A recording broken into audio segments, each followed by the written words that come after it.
Good morning, ladies and gentlemen. Kieran Downer from Document Management Tasmania, and thank you yet again for tuning in to spend a few minutes with me today. Absolutely pleasure to actually spend a little bit of time with you good selves.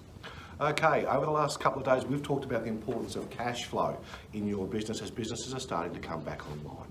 So it is only poignant. We've talked about the government subsidy programs in relation to funding through the banks, which is an incredible opportunity for you to actually boost your working capital. Remembering, if you are unsure, and the whole purpose of this channel is going back to basics, cash only exists in three spots in your business. It's in your bank, your debtors, and your stock.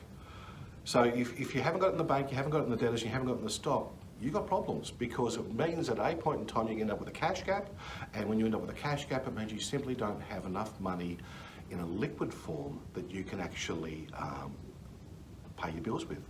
This is a real challenge, and this is something you must focus on now, because even though opportunities, things like the JobKeeper program exist, they're not going to exist forever, which means you're not going to get that continued support. I implore you, if you're going to negotiate through the pandemic, because the economic ramifications of the pandemic are still coming.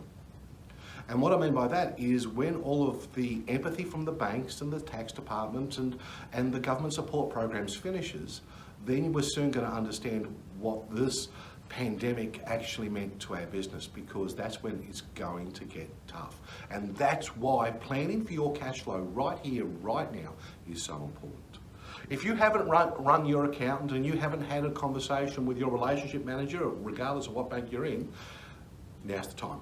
Because come September, when the government switch everything back to normal and the banks go back to being the banks and the tax department go back to being the tax department, and the empathy is gone, it's up to you, it's up to me. Don't let it happen to you. If you're not sure what we're talking about, go back through some of the old videos, have a bit of a squiz, and I look forward to talking to you again tomorrow. Have a great one. See ya.